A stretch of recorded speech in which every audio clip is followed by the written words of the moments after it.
everyone. I'm Linda Nickell, and welcome to the Happiness Hour. If you'd like to stay in the loop and meet even more inspiring photographers, sign up for our newsletter at lindanickell.com/happiness hour. Tonight's guest is Tony Baldasaro.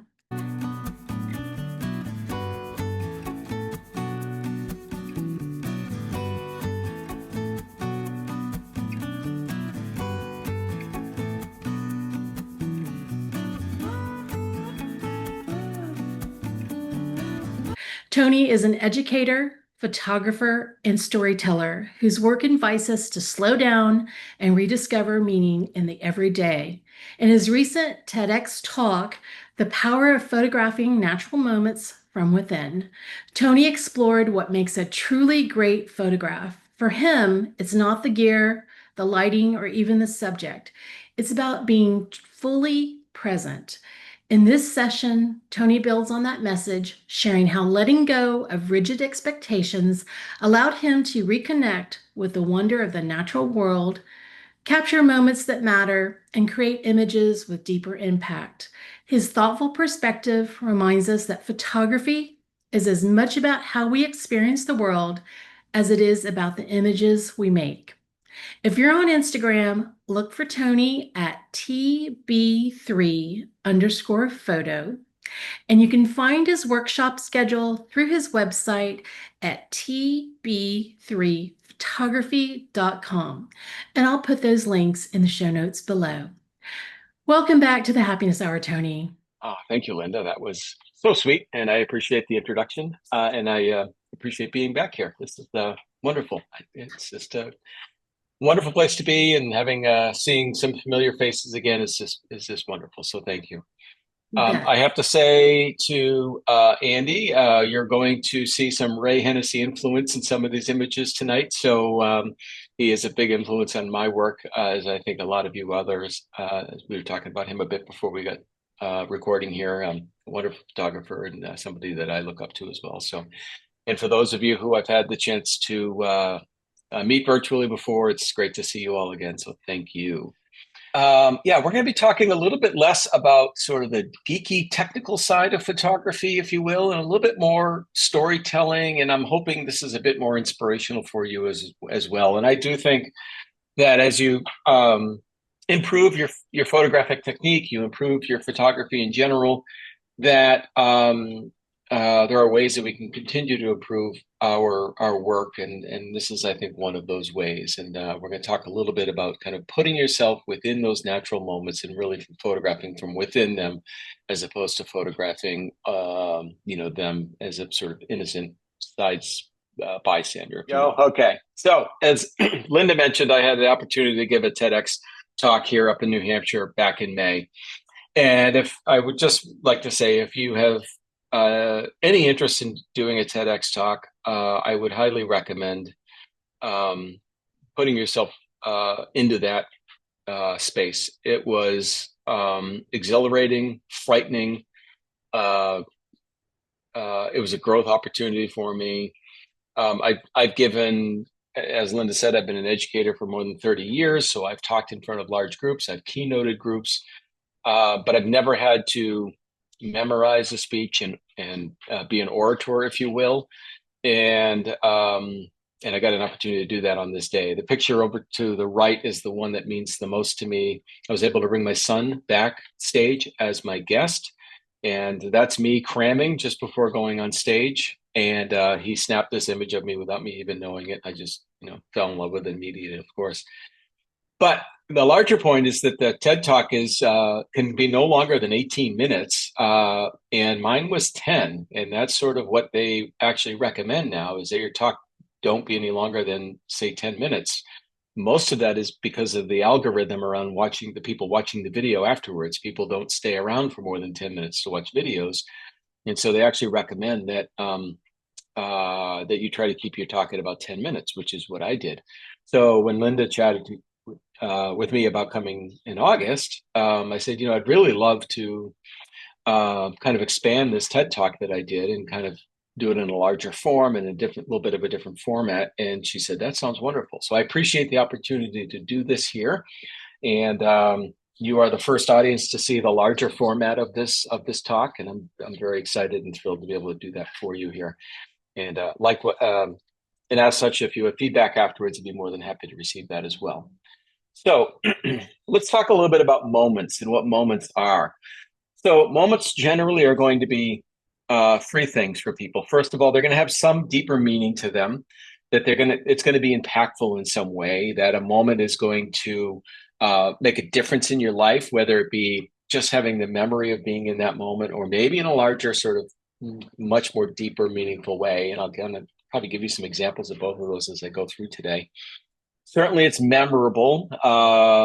Moments aren't going to be impactful if they aren't memorable. So something about it that you know triggered your memory banks and made you begin to put it somewhere so that you could be able to pull it out when you need it to tell the story, or to have a parable around it or something along those lines. And then almost always a moment is something that we experience. We are embedded somehow in the moment in some way, either as a active participant, or maybe we're more of a passive observer, but still we're there experiencing it. It's usually a moment, typically is not a story that is told to us. It's not something that we read about. It's about our actual experience of being right then and right there.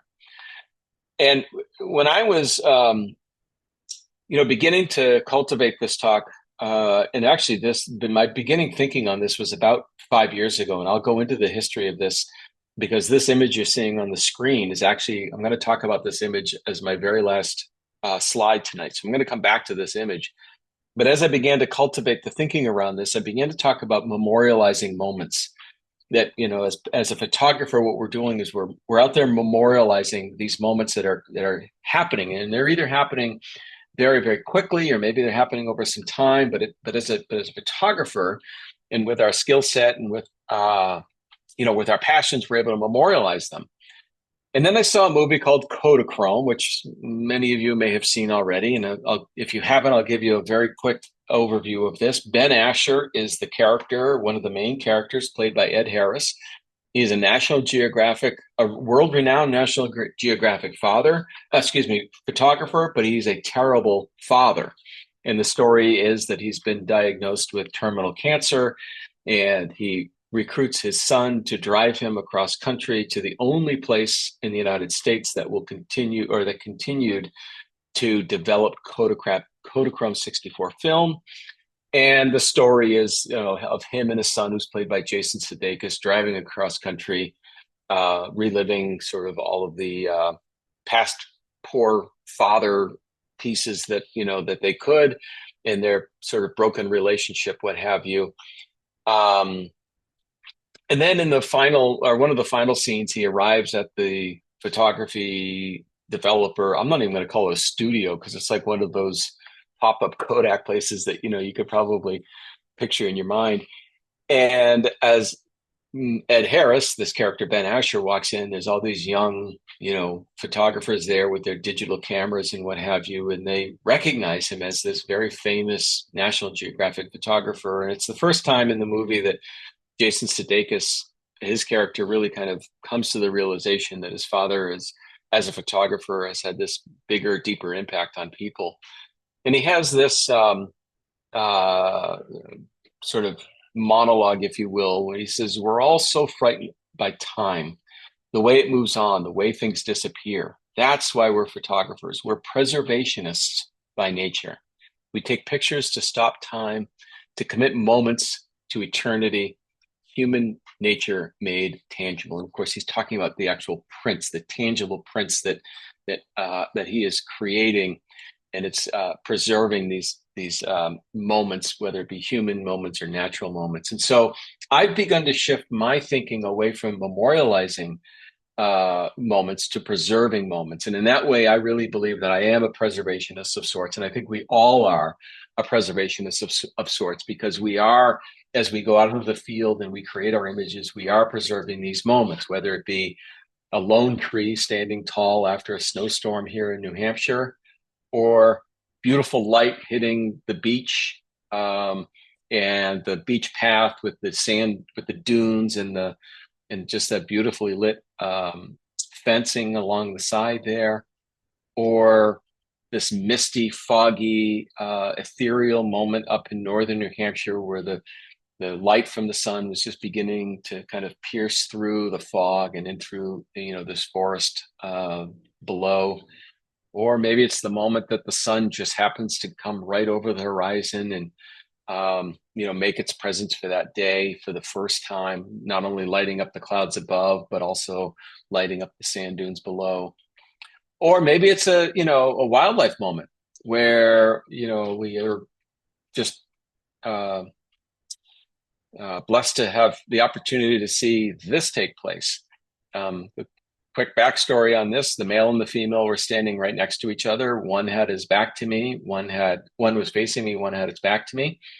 And I didn't know which was which. And I just really, really hoped and prayed that it was the female that was facing me, so that when the male mounted, they would both be facing me. And sure enough, that was exactly the case. And so we were able to preserve this moment for eternity as a result. Or maybe it's a moment like this where we have this calf nursing from its mother in front of Mount Moran in Grand Teton National Park. Any way you look at it, all of these natural moments that occur, our role as photographers is that of a preservationist. Now, I really think as we look to preserve moments, that there are really three big pieces that help us do this best. And I think that if we begin to do these more and more when we're out in the field, I think we're going to make more impactful images as a result. So, yeah, there are all sorts of technical pieces to the images that I just took there. But as you become more proficient with your cameras, more proficient with the craft, then I think there's something more that needs to be done. And this is kind of the next step for me.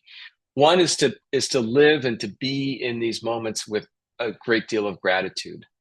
To be grateful to be in that moment in the first place, to understand and to recognize how powerful that moment is, and the fact that you have that you're lucky enough to actually be there is really important to understand and important to recognize.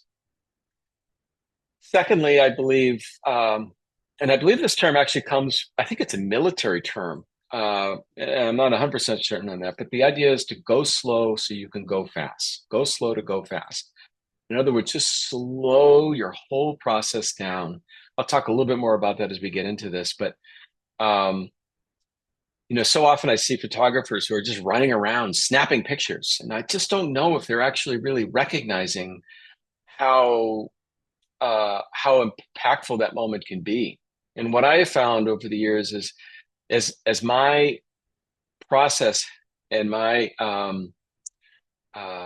relationship with the moment has matured over the years, is I found myself just getting there and slowing down quite a bit. And then when the time comes to, engage with the camera, I'm able to work really quickly with it. So that's the idea of going slow to go fast. Go slow to find that right moment to preserve and to really honor the beauty of that moment in a way other than just snapping as many pictures as you can. And then finally, and this is probably one that maybe doesn't need to be said, or maybe it's more of an accumulation of the first two that I just talked about, but being present. Right? Really acknowledging that you have a presence in that moment, that you are not just watching a moment, that in some way you are actually a part of the moment. If it's a beautiful landscape or sunrise, just take a moment to recognize and to look all around you and understand that you're within that moment in a way that perhaps, that you hadn't thought of before. I certainly with, wildlife, I don't know how present we need to be in terms of being quote unquote within the moment, but at the same time, recognize that you are a part of all of that. And that you aren't just there to snap pictures, that you're there because it is as a sentient being, we are there to be part of the moment as well. As a result of doing that, what I have found over the years, as I've sort of matured, is that I now find the win in being more present in the moment, not necessarily in photographing it. Now, don't get me wrong. I don't want you to walk away from here thinking Tony doesn't take pictures. I take a lot of pictures. I probably take 100,000 frames a year. But at the same time, when I'm out and I am within these moments, I really find that the win for me now is about being in the moment and being present and then the photography comes second. And what I found as a result of that is that my images are more impactful as a result. By slowing down and by being present and being grateful, I'm able to, I think, make better images in the long run. I've said this for a very long time, and I really believe it's true, that if you are angry when you leave a moment because you didn't get the shot, that you have done that moment wrong, right? Don't, and again, like there are times when I get frustrated because I didn't quite preserve it the way that I wanted to preserve it. But I always then kind of catch myself and I recognize you were just there. You witnessed whatever it was that I was trying to photograph. That in itself is such a huge moment of victory that I don't know how you, if you acknowledge that and allow yourself to be grateful for that, I don't know how you can walk away considering it a loss, right? The win is being present. The photograph comes second. And if you're going to get angry because you missed the photograph, I would just suggest that you either find something else to do or you kind of shape your thinking around it. As mentioned a few moments ago, I take probably 100,000 frames a year and I share, I don't know, 30 or 40 on Instagram. That's probably a lot. I don't know. But so that what that tells you is the vast majority of the images I take just aren't like super impactful.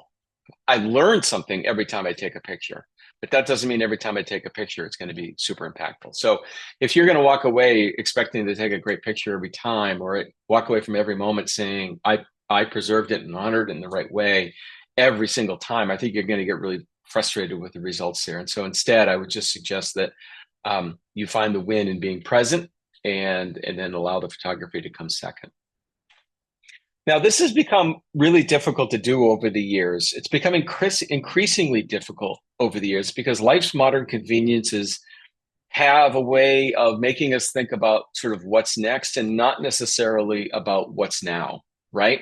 We can walk around with a phone now or an iPad or digital cameras are relatively, you can buy a consumer level digital camera for a relatively inexpensive price. And we could take all sorts of pictures.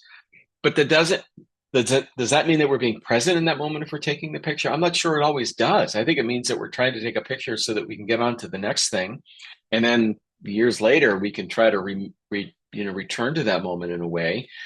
And so, I do think life's modern conveniences have a way of making this a bit more difficult for us to kind of really be present in the moment that we're in. The other problem is that because we are able to take pictures so easily with our iPhones or so easily with our cameras. I talked about having 100,000 frames a year. That images themselves, like all other commodities, begin to lose their value, right? Not only do they begin to lose their value, but the very moment that we're taking a picture in the first place begins to lose its value as well because we're no longer being present in that moment. We are just there to take our picture. We're not there to actually be present. And so we are up against some challenges here, right? Not only the ease with which we can take images, but also the just enormous ubiquity of images as well.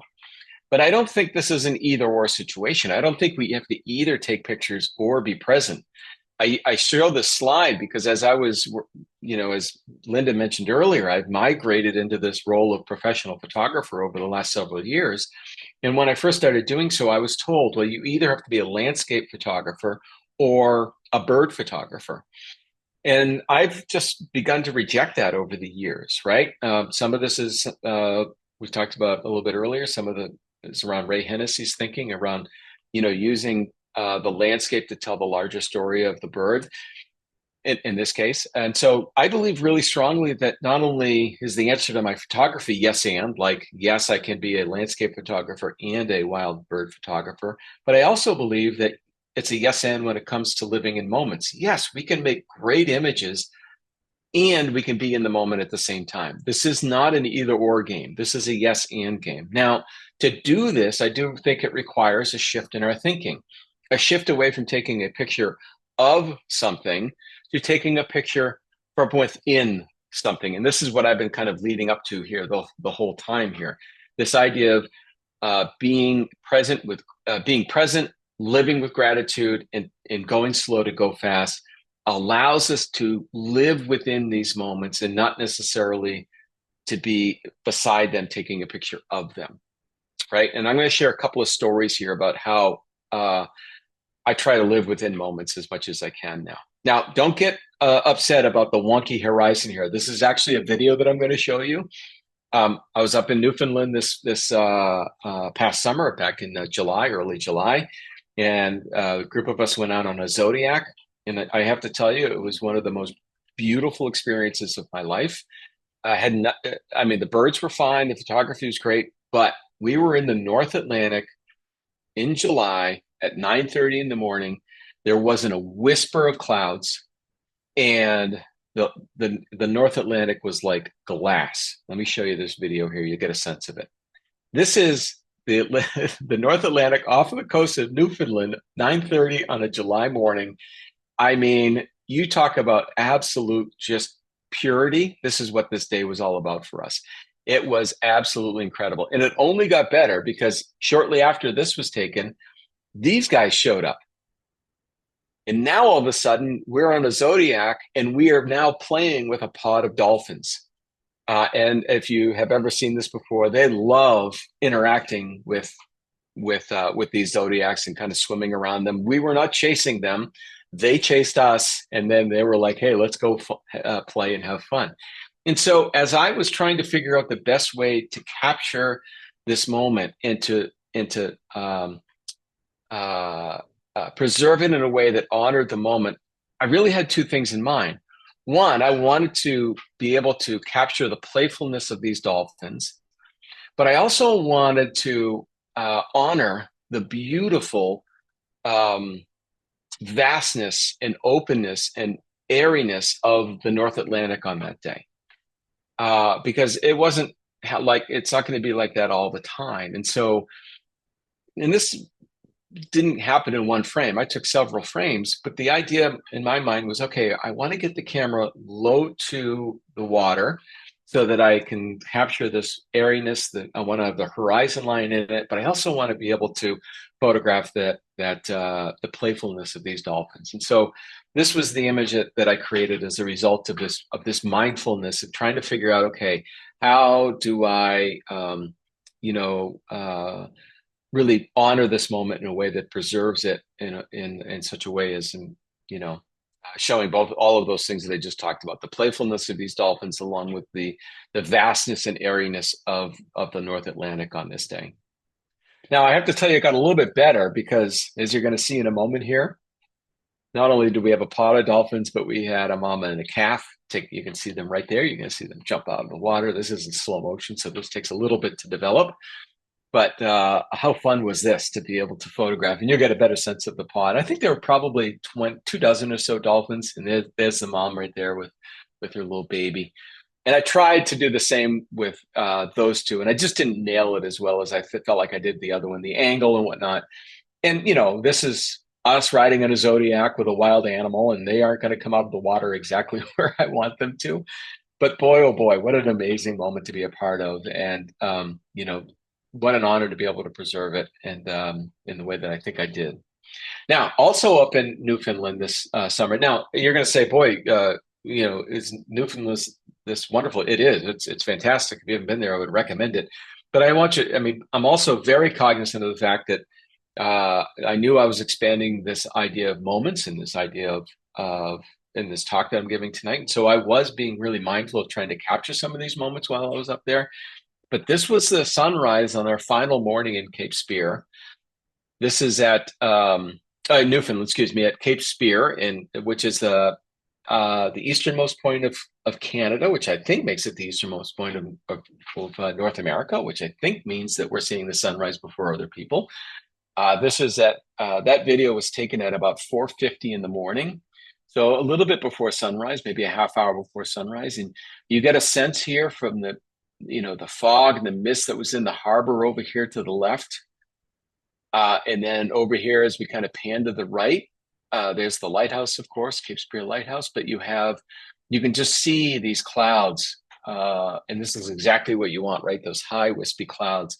And you could just see how they are going to be lit up by the sun here just momentarily. And if I keep panning to the right, you get there's my camera right there, right? And so, for about a half hour, we just kind of sat and enjoyed the moment. And you've already seen the picture. This was the picture I started with, right? You had that fog and mist over to the left. And now, this was about a half hour after that video was taken. So now that sky is kind of lit up above, and we're starting to get a little bit of light on the foreground here. And the other thing I really wanted in the image was I wanted the light to be shown in the image, because that, to me, that was such an important part of the morning, was that lighthouse, and I wanted it to be kind of speaking, if you will, in the image. And so again, just fully immersing myself in that moment for a half hour or so in a way that allowed me to create the image, I think was super important. Here's another example from New Hampshire. This was last late fall, like October, November, and this is a little island that is off of the it's in this little pond area.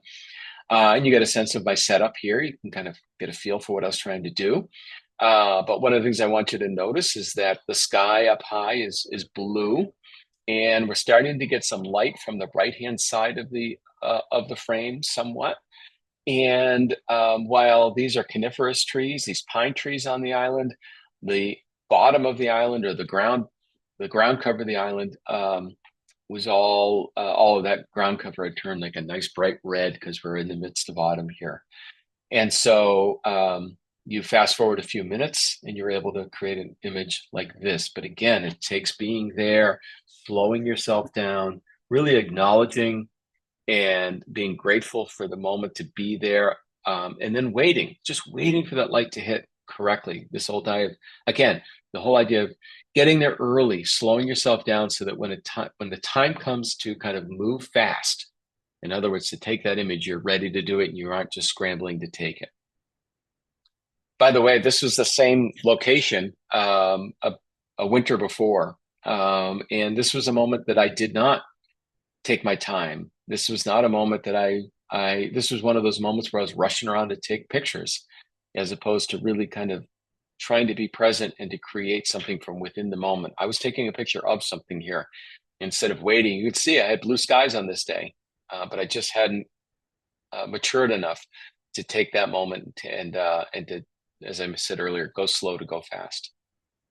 Another shot here from northern New Hampshire. Now, somebody earlier was saying they were traveling to New Hampshire in September. You might get color like this in late September. More likely, you're going to have to go up into Maine to get that, but this is fairly far up in New Hampshire. This is Eaton, New Hampshire. This is Crystal Lake. And again, I'll play the movie here. You get a sense of it, of kind of what the scene is like and what I am composing. You can see I have a long lens on there with my 100 to 500. And when I get down lower, you realize there's a church at the base of that mountain with another little white house. And of course, we have this beautiful lake here. If I scroll back here, let's go back this way. The other thing about photographing moments is when you're out in the field, by going slowly and really being present and understanding what it is all about, you begin to make assessments as to, okay, what is this moment all about? To me, this moment wasn't about the sky, right? There's no story in that sky. And there wasn't any story about the foreground water here, because it was reflecting what was in the sky. Everything in this moment was right here in the center of the image, and thus the long lens, and thus the finding that smaller scene to photograph and to preserve. And so there was my final image of that church and surrounding buildings, along with the foliage in the background. Now, just to make sure you guys know, not every moment is beautiful, or has beautiful light, I should say, or amazing sunrise or beautiful foliage. This is a cold and dreary and rainy morning. You can't tell that it's raining, but it is kind of misty and rainy this morning. And so how do you preserve a moment like this? Well, you slow down that shutter speed a little bit, and you create this sort of ethereal, image of a longer, 20 to 30 second exposure, kind of really allowing the moment to be preserved as the sort of cold and dreary day that it was, but also very beautiful in a way that that wouldn't normally be seen in such, if it was like a beautiful sunrise and what have you. So yeah, you don't have to preserve just quote unquote beautiful moments. You can preserve moments that are maybe a little bit colder and dreary than the other ones that you might be around. Now, a lot of what I'm talking about today, or I shouldn't say a lot, but some of what I'm talking about today is, influenced by this book by Chip Heath and Dan Heath called The Power of Moments. They wrote this for businesses and it's about the customer experience.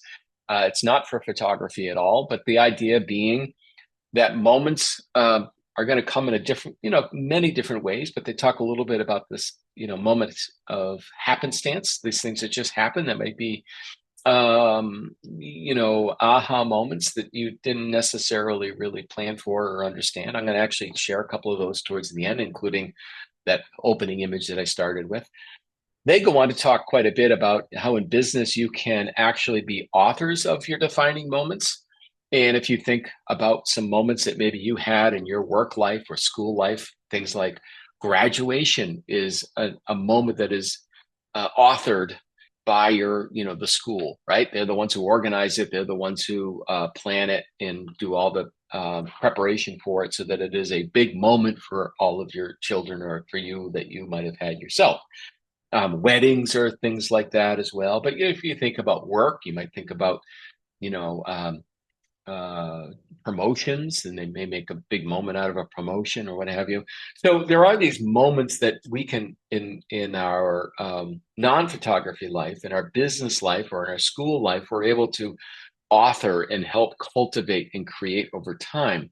Now, we don't have the ability to be authors of natural moments. That's probably a very good thing. But we can become predictors, and we can become predictors of natural moments. And as we become more mature as photographers, I think one of the things that we realize is that photography doesn't happen or doesn't start once you leave your house. Photography actually starts the moment you begin to think about, okay, how am I going to create the image that I want to create next, right? So it is so much of photography as we get more experience with it becomes part of the preparation process. So I use a couple of tools. Some of you folks probably use the same ones. The Photographer's Ephemeris is an app that I use on my phone, for example, that has an in-app purchase called Skyfire, which helps me predict whether it's going to be a colorful sunrise or sunset, in any given day coming forward. Now, it isn't 100% accurate, and so I don't rely on that. So I use a couple of other tools, including Clear Outside, which is going to give me the cloud forecast for the upcoming sunrise and sunset. And I could take a look and see what is the weather forecast going to be? What are the clouds going to be doing? And hopefully, what you're seeing on the right-hand side, the one that's circled, is not going to be the case, because that's pretty much going to be a shutout. It's going to be a cloudy, dreary day on that day. Well, it doesn't have to be dreary, but it's going to be very cloudy.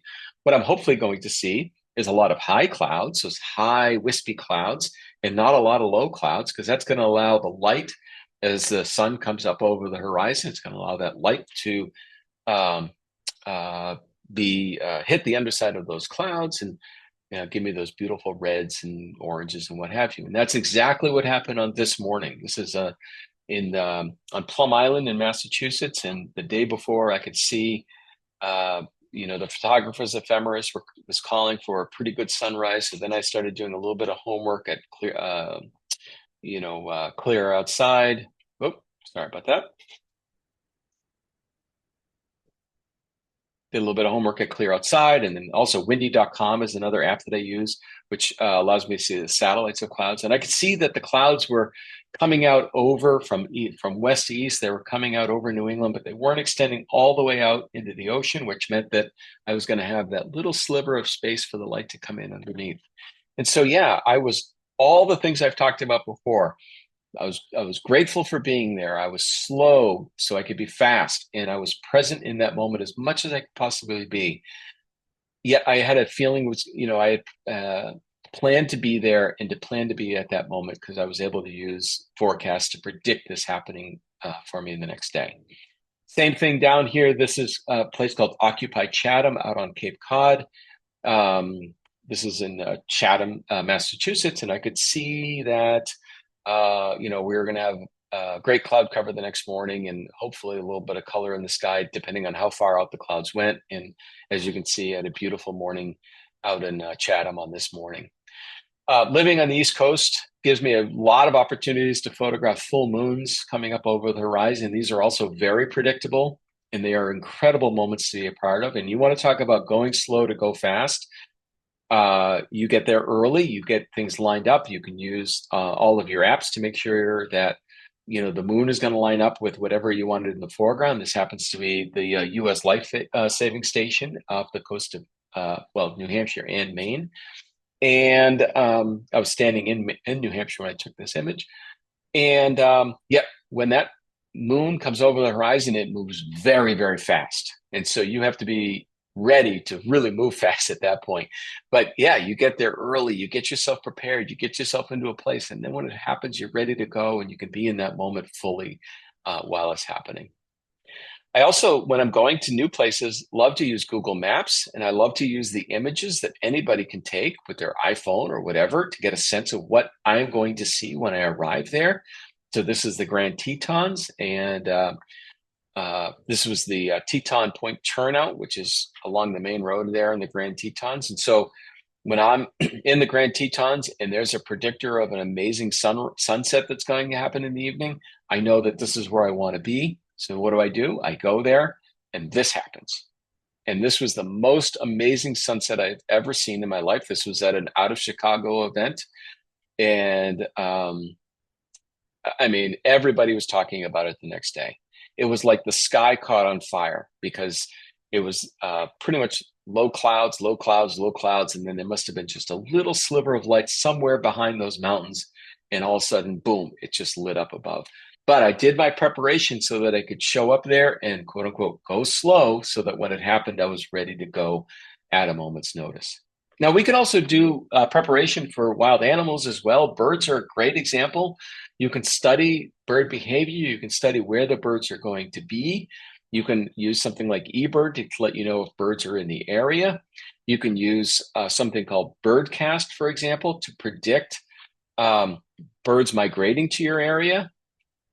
You can even go into these dashboards in Birdcast and see how many birds flew into your particular state or county overnight, as well as what possible migrants, what most expected migrants did arrive overnight. So you can do all of this preparation so that when you want to go out and you want to photograph that short-eared owl, you don't have to worry about all of these other things. You just show up and you know that, I say it's going to arrive, but the likelihood of it being there is great because you've done your homework. You also will use something like the photographer's ephemeris to understand where the light is going to be hitting so you can put yourself in the best possible position to be in that moment and to photograph it in a way that, again, preserves it and honors it in a way that it truly deserves to be honored. I went down to the Smoky Mountains this year, again, for helping to run one of the Out of Chicago events. And we don't have a lot of eastern meadowlarks in New England. There's a few, and every once in a while we see them, but they're not really present. And I really haven't had a lot of opportunity to photograph them. And so when I went to the Smokies, I really did my research. I found out where they were and had a chance to go out and photograph them one morning. And of course, the Smokies are beautiful, and the ability to have, the ability to photograph these meadowlarks was really kind of fun for me because, again, I know they're a pretty common bird for many people, but they aren't for New Englanders. So that was great fun. Also, studying birds and kind of knowing their hunting behavior. These ospreys hunt near my house all the time. I live near a tidal river, and at low tide, they come and hunt and fish for the herring that are running. And all I have to do is put myself in a position so that they are hopefully hunting in a spot where the sun is going to be lighting them up beautifully. So you do all of your prep work so that when you're there, you can be fully present and be able to, really capture that moment in a way that's meaningful for you. And then every once in a while, everything comes together, and you got not only a beautiful landscape, but you got a bull moose that happens to be crossing in the river in front of you. And so you obviously want to take advantage of those moments as well. One of the things that I tell folks when they're getting into bird photography is to don't take the shot that's in front of you. You want to take the shot that you want. And again, this is going back to this idea of kind of going slow to go fast and to be fully understanding of the moment that you're in. So this is a recording of the back of my camera. That is an osprey nest that you're seeing there. It'll become a bit more evident in a moment. That's the female osprey. And the male osprey has landed about 100 yards right of the frame. And he is eating the fish that he caught about 20 minutes ago. And she is on the nest. You can't hear her, but she's squawking and yelling at him to bring the fish over. And one of the things that I've learned photographing ospreys is that the male tends to eat his fish first, or eat the fish first, and then he brings the leftovers to the nest afterwards. And so I knew he was going to come to the nest. And so what did I do? I just showed up there. I was probably there for a good hour. He had left to go fish and come back, and he ate for quite a while. And I didn't worry about trying to photograph him. All I did was I photographed the nest, or I prepared to photograph the nest to really photograph that moment of him returning the fish to the nest at that moment. So again, really kind of understanding that, be there, get yourself prepared so that when it's time to shoot, you're ready to shoot. So in this, when I play this video here, you're going to see the screen. It looks like it's blinking. That's me hitting the shutter as the bird, the male, comes back. So you're going to see here, so she's kind of moving around, which you can't hear. She's screaming and yelling at him right now. But here he comes. You're going to see it start blinking here in a minute. Here we go, and he's returning to the nest with that fish. My hope was that she was going to fly to me, and understandably, she did not. He flew in the opposite direction. So there was no image to be created here. He unfortunately fell off on the other side. That being said, though, all of that preparation, right? All of that thinking, what have you, that went into that was all to create that image, right? Of the male returning to the nest with the fish and the female ready to receive it. Okay, so be thinking about the moment that you want to memorialize, the moment you want to preserve, the moment you want to honor. And to do that, I think you really have to be fully present and understanding of the moment you're in. All right, we're going to go back to Newfoundland again. This is this is the St. Mary's sanctuary. There are, I believe, 30,000. It's either 30,000 pairs or 30,000 total gannets here, but there's also all sorts of other things, such as the names are escaping me now, but one of the other ones that I'm going to talk about here are kittiwakes. And so it's quite a hectic experience when you're here.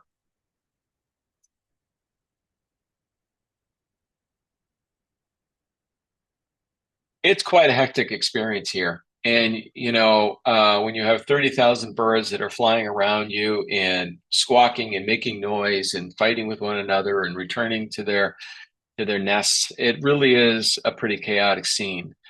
And this is where my Ray Hennessy influence is going to come in. And that is that what I wanted to do to preserve, the moment I wanted to preserve was the moment that these birds sort of fall off the cliff and begin their plunge into the sea. Now, they don't plunge right from the cliffs into the sea, but when they leave, they sort of just fall down the cliffs, and then they sort of gain control of their flight as they go out to sea to go fishing.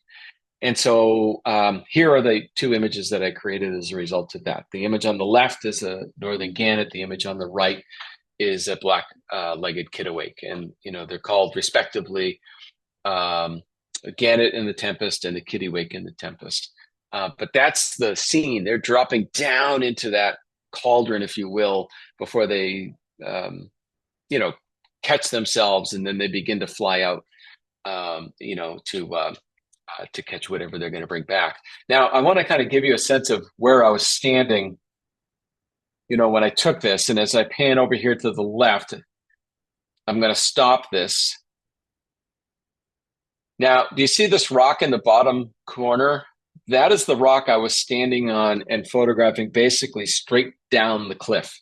Now, unfortunately, I don't have a picture of myself on the rock because I only found out afterwards that the group I was with, that's some of the group you see there, none of them felt comfortable with me standing there. And so none of them wanted to photograph it. And I didn't know this until afterwards.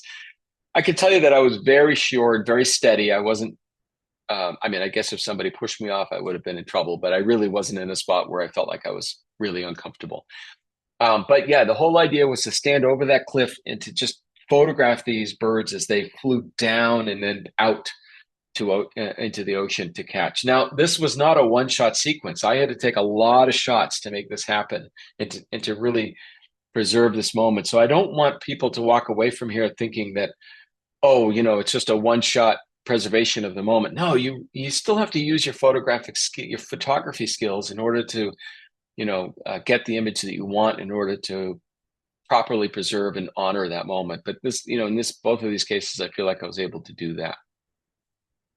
Again, you have these skills now. So begin to think in the field about how can I preserve the moment maybe a little bit different way. So shutter speed is a really simple way, right? Same owl, same day, different perch, but one with a fast shutter speed, one with a slow shutter speed, totally different presentation of the moment.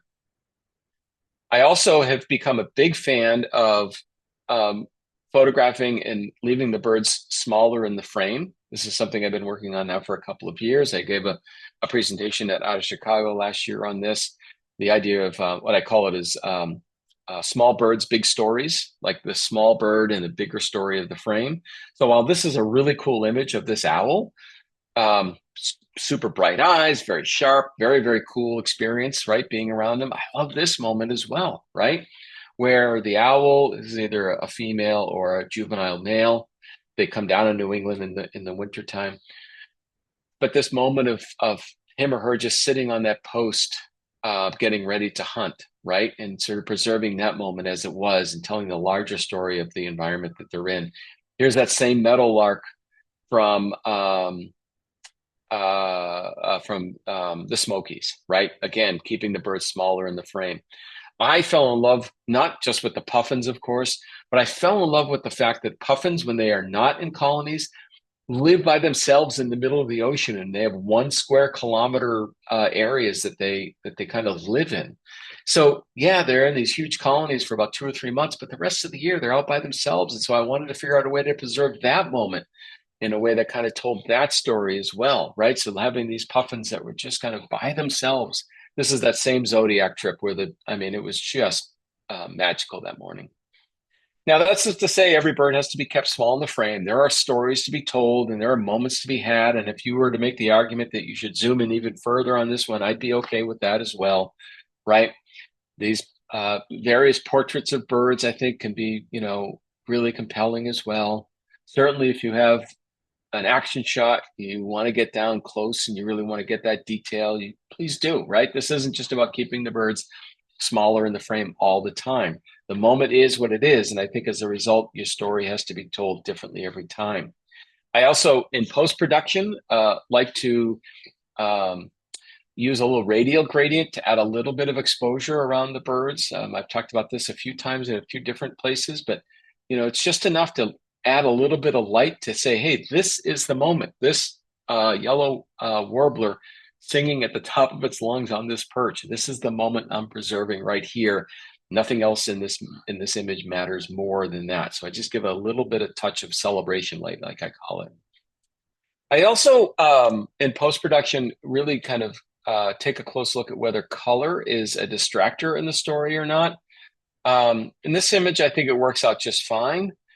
But in this image here, where the story is all about the light, I think color, black and white is a much more powerful image to tell the story and to make sure that I'm preserving this moment in a more meaningful and impactful way, right? Any color here would have just been distracting. And it's just all about this, this buck just glowing in this low light. This is just like right at dusk. And so he's just in this field alone. He just has this beautiful glow about him. Or this coyote out in the middle of the rain, all by himself, just drenched, right? And again, any color in this story would have just in this image would have taken away from the moment, I think. I don't think it would have preserved and or honored the moment in a way that the black and white does. And this was an image that I just love. And I wanted to create this image out in Yosemite, this sort of old style sepia. Every time I kind of think about, going out there, I just think of these sort of quote unquote older Western kind of images. I think they're kind of fun. So wanted to tell the story that way as well. All right, let me finish with three quick stories about happenstance, because one of the great things about beginning to become a better photographer and beginning to think about this idea of going slow to go fast, it does give you a chance to take advantage of things when they are happening in front of you without all of the preparation that I just talked about. So this is a area up in Center Sandwich, New Hampshire, which is like in the central part of New Hampshire in the Lakes Region area. It's called the Thompson Wildlife Preserve. And I go out here all the time. I probably go out here 2 dozen times a year. It's a great place for me to photograph birds, warblers, bitterns, herons, various geese, fish, ducks, what have you. So if you look all the way to the edge of this, or the like in the upper right hand corner, you see the platform ends. And by the time you're on that platform, you're probably, I don't know, a quarter to a third of a mile from the parking lot. You've walked through a small area of woods, and now you're on this walkway above the marsh, as it were. And I was out there one day and I started hearing all this rustling behind me, all this loud noise. I turned around only to see a black bear feeding on these berries. Now, this black bear is pretty close to me. I would say within 50 yards of me, more close than I would normally want to be near a black bear. And they recommend being at least 50 yards away at all times. I would say this one was probably closer than that, not because of anything that I had done. He just snuck up on me, quite frankly. And so here I am at the end of this boardwalk, and I'm completely safe, by the way. There's water in between he and I, and I'm up on a boardwalk. He's down below in the marsh. I wasn't ever in danger, and the bear wasn't ever in danger. And so it just happened that he basically stuck up on me. And so for about 5 or 10 minutes, I had a chance to watch this guy. And, for a while, I thought, well, I'm not going to, get an image. And in fact, at some point, he actually turned around and started walking away. And I thought, well, I guess I'm not going to get an image. But how lucky was I to have this close encounter in a very safe way with a black bear? And just as I got done thinking that, he stopped and he turned around and he stood up and he lifted his chest above those berries and he gave me that look. And what an incredible moment to have, right? I mean, there was this thing that happened, and I don't know if I can describe it, where it was almost like he was saying, "Okay, Tony, get your image." It was almost like saying, "You've been respectful of me. You've been respectful of the moment. Go ahead and get your image now." And so I did.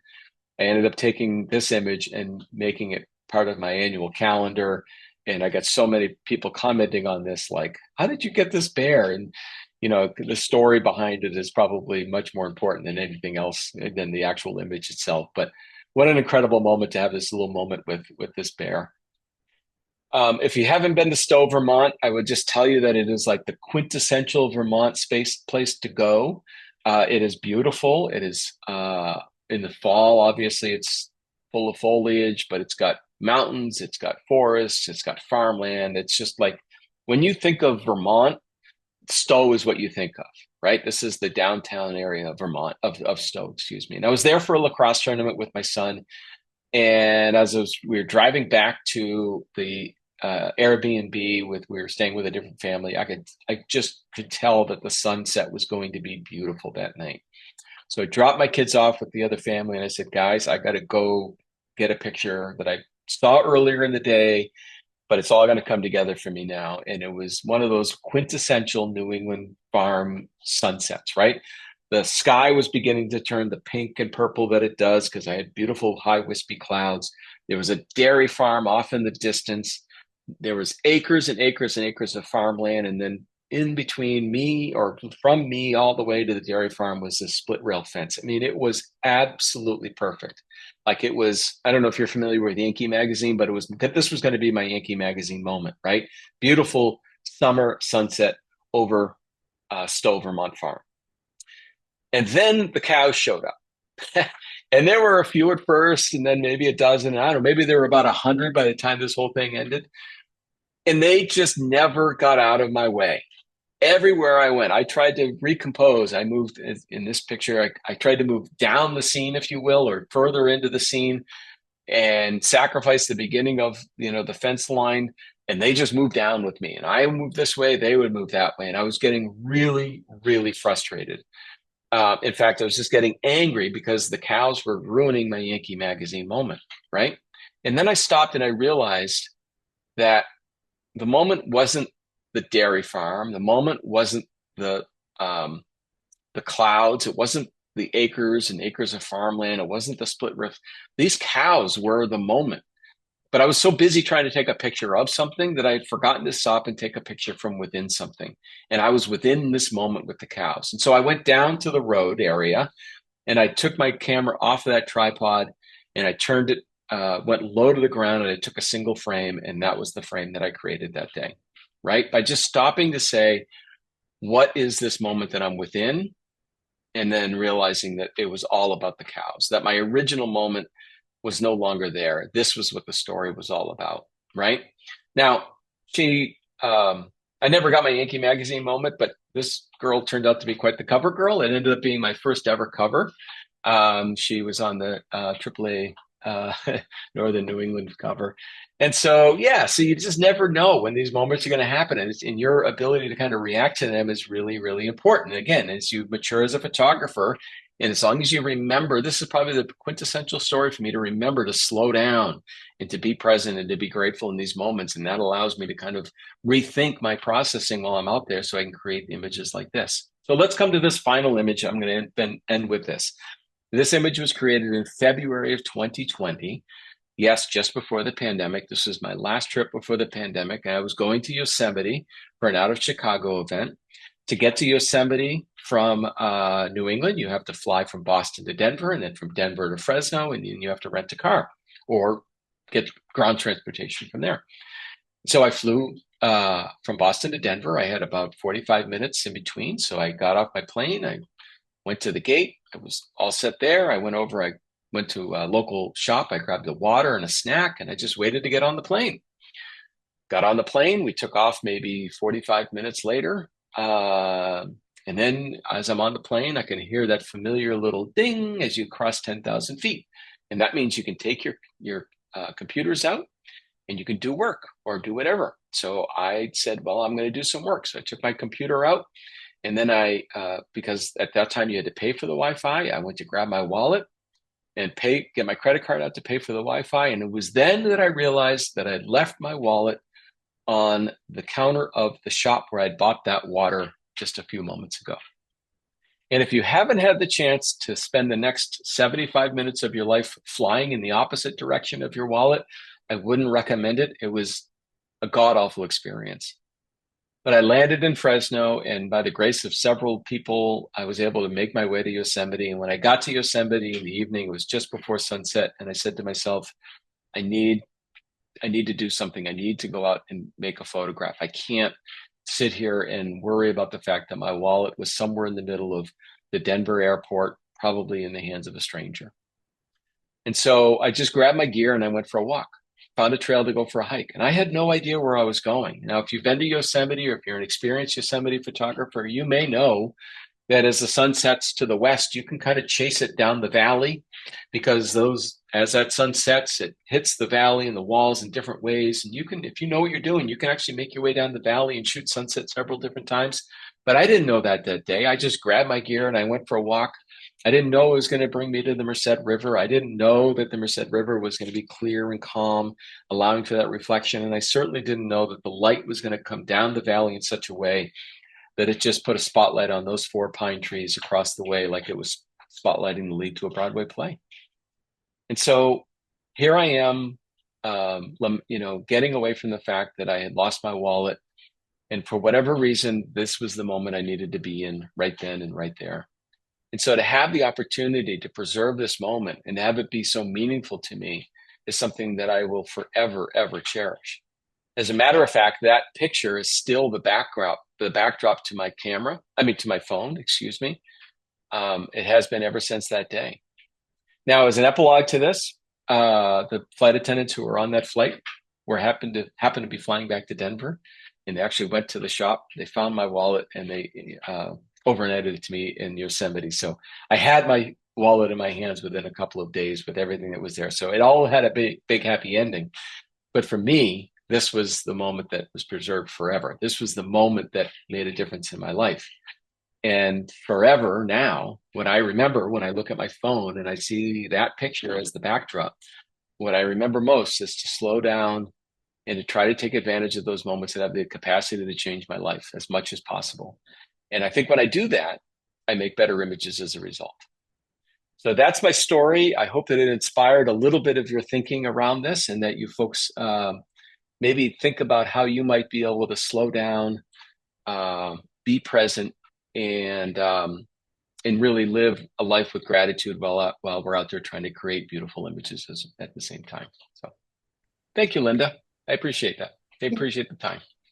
Bravo, bravo. I'm grinning because, man, there's some depth in what you had to say. And Mm, I, a lot of the things that you said just were nice reminders for myself.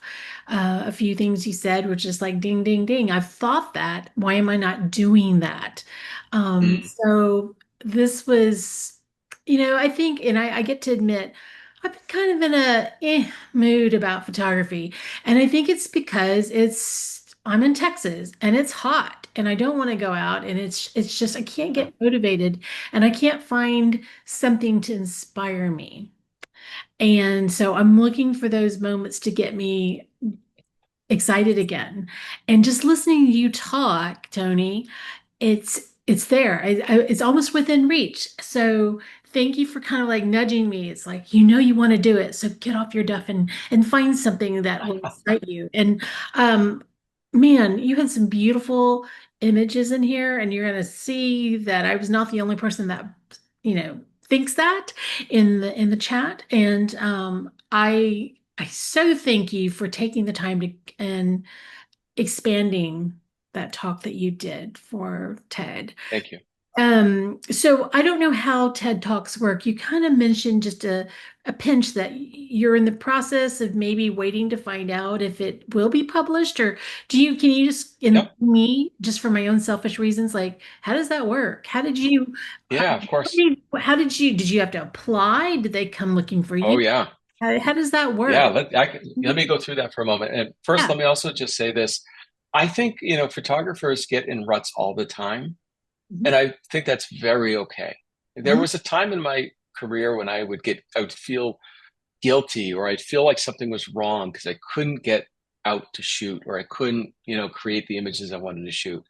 And what I found is that the less I tried to force it to happen, the more I was able to kind of get out of that rut. And so I think, you talk about being in a rut. I think it's okay. It's very okay to do that, and to kind of find your way out organically. Yeah. So the TEDx process it might be a little bit different everywhere, but I think it generally kind of works this way, and that is you have to apply to your local TEDx event, which is what I did. Now there's TED Global, TED Big, and then there's TEDx, which are these local independent events that are affiliated with TED. And so back in I think it's probably November, I applied. Um, and then in December, I was invited to come do an audition. I had found out after the fact that there were more than 100 applications and about 40 people were asked to come audition.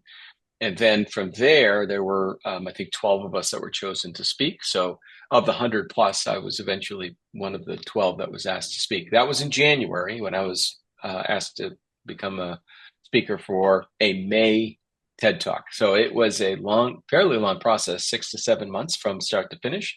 And it was about 4 months of coaching, not only writing coaches, but performance coaches. We had several meetings where we would kind of go over our scripts and how we were going to present them. And so it wasn't just a write your script and show up on that day event. And we also, of course, had rehearsals as well. Now, what happens after that is that um, the Portsmouth one is one of the larger ones. we speak to a group of almost 1,000. I think somewhere in the 900 to 1,000 people that show up to the theater. Plus, there's an additional what do they call that? Like video only place across the street where there's more people watching. I forget what they call that, but and so yeah, we had to do our thing in front of about 1,000 people, which was pretty interesting. And then they obviously create a video from that, and that video gets submitted to TED, the big TED. And then there's a couple of things that can happen at that point. One of which is every TED Talk eventually gets posted at TEDx. If you go to the YouTube channel for TEDx, you'll see all the TED Talks there, the TEDx Talks. But then others are chosen for further promotion, or maybe even a promotion to the big TED page, if you will. And so that is where my talk is. It got chosen for further promotion. Otherwise, it would have already been published. And so I can't, I mean, I could share some of the thoughts like I did tonight, but I can't share, like I have a copy of the video, the raw video that I had to approve. I can't share that out until it gets published on TED, which hopefully will be happening here pretty soon. So it's pretty exciting. It is a big deal. It was a big deal to do it. It's an even bigger deal to be taken into that next level of promotion, whether it's to TED, to big TED or not. I don't know. We'll find that out. But it's a big deal. It's pretty exciting, and I would encourage anybody who has ever thought about doing that to give it a shot, because it's a great growth experience for you to do so. So, well, congratulations, and I hope thank that you. I hope that I see a post from you soon that it's out there. So I'm hoping it comes out soon too. all right, Tony, give us a plug. I know that you started doing workshops. What other Yep. workshops do you have coming? You're welcome to talk about that. And then what projects, any special projects? Another TED Talk that you've got in the works? What else? Oh, yeah.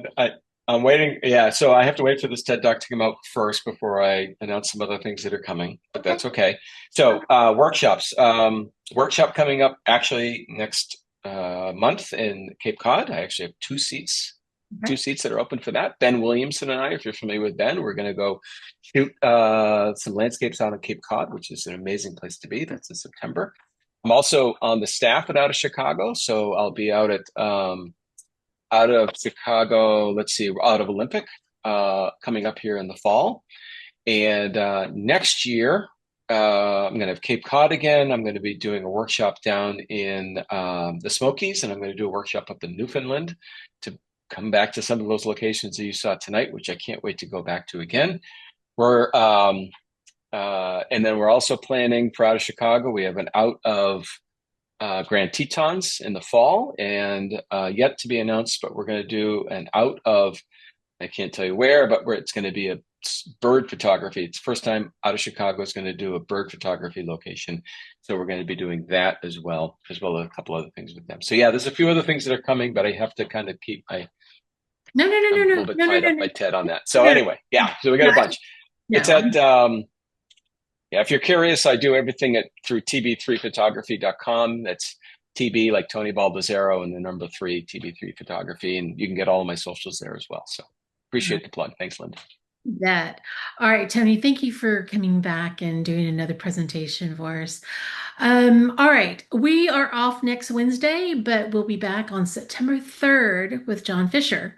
He will share his presentation, Beyond the Stars, an introduction to deep sky astrophotography. Until next time, go out and create something beautiful, and I hope that we see you again soon.